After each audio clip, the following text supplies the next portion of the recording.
ចាសួស្តីអ្នកសិក្សាទាំងអស់គ្នាឥឡូវនេះយើងជួបគ្នាជាមួយនឹងពិសោធន៍និម្មិតថ្មីគឺ Molecule Polarity ហើយកាលមុនខ្ញុំចូលទៅពិសោធន៍ទី1រួចហើយ Two Atom លើកនេះចូលទៅ Three Atom ដូចចុចលើ Three Atom មកចាអញ្ចឹងនៅក្នុង Three Atom យើងអាចមើលឃើញអាតូមចំនួន3ប្រភេទហើយយើងដោះធីកវាអស់សិនចានេះអាតូមប្រភេទ A B និង C តើយើងអាចមើលឃើញអ្វីខ្លះនៅក្នុងនេះយើងមើលឃើញដូចផ្នែកទី1ដែរបន dipole molecule dipole particle chain ហើយមើលដែនអគ្គិសនីចាយើងអត់អាចមើលpotential អីយើងមើលបានតែ3នេះទេតិចជាងផ្នែកទី1បន្តិចយើងមាន3អាតូមអញ្ចឹងឧទាហរណ៍ថាឥឡូវយើងដាក់អាតូម A អាតូម B ឲ្យមានកម្រិតអេឡិចត្រូវិជ្ជមានទាបបំផុតទាំងអស់គ្នា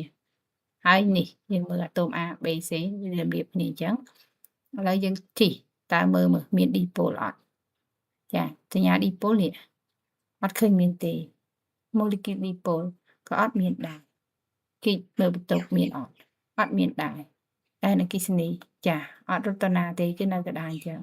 ឥឡូវយើងធ្វើការផ្លាស់ប្ដូរផ្សេងទៀតចាយើងបេកមកហើយយើងធ្វើការផ្លាស់ប្ដូរកម្រិតអេឡិចត្រូវិជ្ជមានរបស់អាតូម A អញ្ចឹងខ្ញុំដាក់ A ទាបឥឡូវ B នេះពាក់កណ្ដាលហើយ C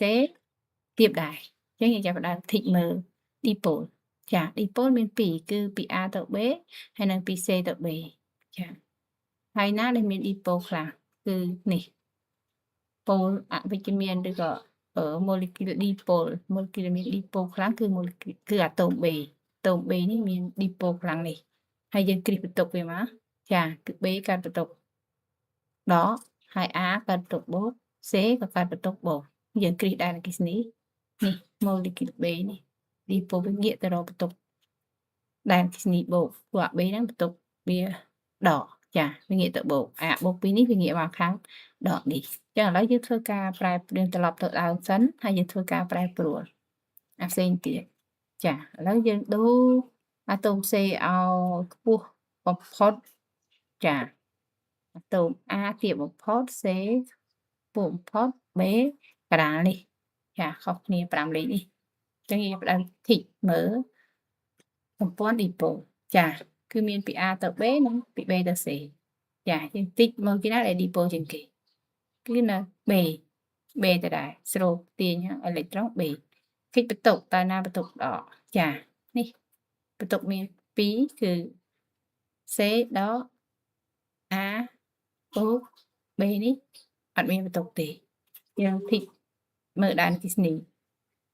ចានៅប៉ុណ្ណឹងអត់មានណាគឺដល់នេះបន្ទុកដកនេះបូកចានេះបូកនេះដកគឺប៉ុណ្ណឹងឯងឥឡូវយើងត្រឡប់ទៅដើមហើយយើងមើលការផ្លាស់ប្ដូរផ្សេងទៀតអញ្ចឹងឧទាហរណ៍ថា A និង B នេះដាក់ឲ្យខ្ពស់បំផុតចាហើយ C ចា